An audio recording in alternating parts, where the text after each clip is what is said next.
Bismillahirrahmanirrahim. Assalamualaikum warahmatullahi wabarakatuh.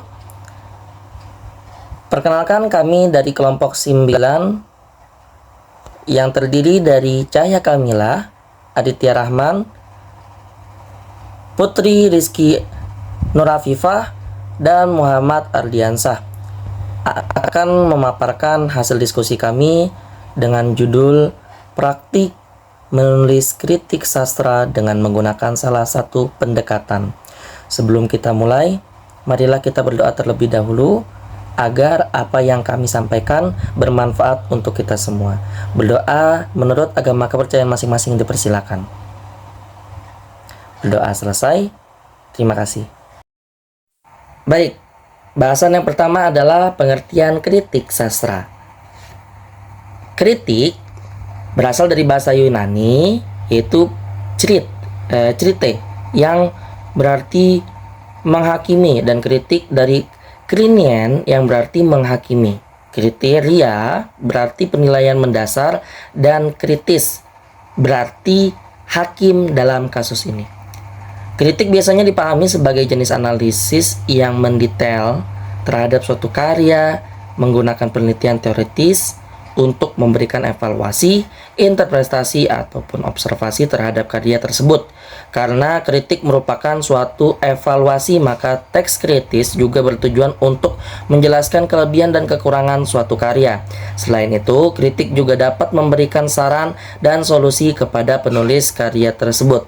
Kritik juga dapat diartikan sebagai ungkapan atau reaksi mengenai baik atau buruknya suatu tindakan yang baru saja terjadi atau yang telah terjadi. Kritik juga dapat mengarahkan kepada pengawasan terhadap kualitas pekerjaan. Dalam pengertian lain, kritik diartikan sebagai suatu pendapat terhadap pendapat lain berdasarkan pengamatan dan analisis yang telah dilakukan sebelumnya. Kemudian diartikan suatu pendirian yang mendukung atau tidak mendukung, bertentangan atau tidak bertentangan dengan objek kritik. Menurut para ahli, mengutip dari Hadi, menurut Immanuel Kant, kritik merupakan kegiatan mengungkapkan kebenaran suatu gagasan tanpa menggalinya secara mendasar dan hanya sebatas pada keadaan. Menurut Hegelian, kritik adalah tindakan refleksi diri mengenai kendala dan hambatan pembentukan diri yang disebabkan oleh situasi sepihak. Menurut Marxian, mengubah keadaan masyarakat menuju perdamaian. Itulah kritik. Menurut Freudian, kritis merupakan cerminan diri individu dan masyarakat yang bertujuan untuk menyelesaikan masalah psikologis yang bertujuan pada represi diri. Selanjutnya, sastra. Apa itu sastra? Suatu karya sastra pada dasarnya merupakan wujud perkembangan suatu gagasan yang datang dari penciptanya dan dinyatakan dalam bentuk hasil penafsiran kekuatan pikiran itu sendiri. Ini yang diungkapkan dari Nur Aini, Wika Sofiana Devi pada tahun 2022.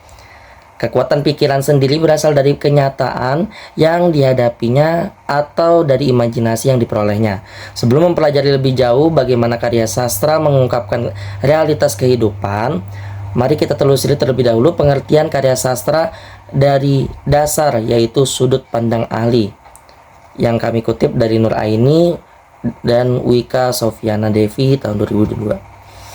Menurut Wiyatmi, karya sastra merupakan reproduksi peristiwa sosial yang nyata. Menurut Smarjo dan Sani, karya sastra adalah tempat di mana pandangan-pandangan pribadi manusia, termasuk gagasan, pemikiran, pengalaman, hasrat, keyakinan, dan emosi diungkapkan dalam bentuk gambaran konkret dan menggunakan sarana linguistik untuk menjadikannya menarik. Dari kedua pengertian tersebut, maka dapat kita simpulkan bahwa karya sastra adalah karya cipta yang memuat ekspresi pribadi setiap individu melalui gagasan dan beberapa hal lain yang mereproduksi kehidupan nyata dapat kita lampirkan dalam sebuah karya tulis.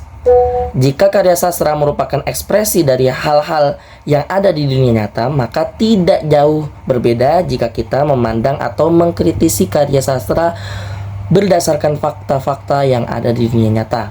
Karya sastra merupakan suatu bentuk ciptaan yang menghasilkan sesuatu yang setiap aspek hasilnya dapat dicermati dan dikritisi, serta titik tertingginya kritik dapat ditelaah. Baik, selanjutnya ada macam-macam pendekatan kritik sastra. Yang pertama ini bagian A, ada pendekatan mikrosastra dan pendekatan makrosastra. Pendekatan penelitian sastra yang pertama dalam artikel ini adalah pendekatan yang dikemukakan oleh Tanaka. Membedakan dua pendekatan utama dalam kajian sastra ini kan udah jelas ya, ada dua. Yang pertama itu ada pendekatan mikrosastra dan pendekatan makrosastra. Pendekatan mikrosastra beranggapan bahwa pemahaman suatu karya sastra dapat dilakukan secara mandiri tanpa bantuan aspek lain yang melingkupi atau menyertainya. Pendekatan makrosastra beranggapan bahwa memahami atau mempelajari suatu karya sastra memerlukan bantuan unsur-unsur non-sastra atau karya sastra yang dipelajarinya. Lalu bagian B ada pendekatan ekspresif, objektif, mimetik, dan pragmatik. 4 pendekatan dijelaskan secara singkat di bawah ini. Pertama, pendekatan ekspresif memandang karya sastra sebagai pernyataan tentang dunia batin pengarang. Dengan kata lain, jika seluruh ide, rasa, emosi, pikiran, dan impian merupakan dunia batin pengarangnya, maka karya sastra merupakan dunia luar yang berhubungan dengan dunia batin tersebut. Dalam pendekatan ini, evaluasi sastra menitik beratkan pada emosi dan keadaan mental pengarang, sehingga karya sastra merupakan sarana atau alat untuk memahami keadaan mental pengarang. Assalamualaikum warahmatullahi wabarakatuh. Saya Putus Rafifah. C. Pendekatan struktural. Strukturalisme sering dipandang sebagai teori atau pendekatan studi sastra. Pendekatan strukturalis adalah cara pandang terhadap apa yang diungkapkan melalui karya sastra, dan teori adalah pisau bedah analisisnya. Landasan strukturalisme adalah cara berpikir tentang dunia yang terutama berkaitan dengan respon dan deskripsi struktur. Dalam perspektif ini, sebuah karya sastra dipandang sebagai sebuah fenomena yang strukturnya saling berhubungan. Karena struktur ini terdiri dari bagian-bagian yang sangat kompleks, maka makna harus dipusatkan pada hubungan antar unsur-unsur secara keseluruhan. Strukturalisme juga merupakan pemahaman filosofis tentang dunia sebagai bentuk realitas atau tatahan yang terstruktur dan sebagai hubungan dan kebutuhan. Jaringan hubungan ini merupakan struktur yang otonom. Lalu di sini ada D, yaitu pendekatan semiotik. Semiotika secara sistematis mengkaji tanda dan simbol, sistem simbolik, dan proses simbolik makna sebuah karya sastra tentunya didasarkan pada sistem tanda, simbolisme, dan proses simbolik masing-masing. Pendekatan semiotik ini memandang fenomena sosial dan budaya sebagai sistem tanda.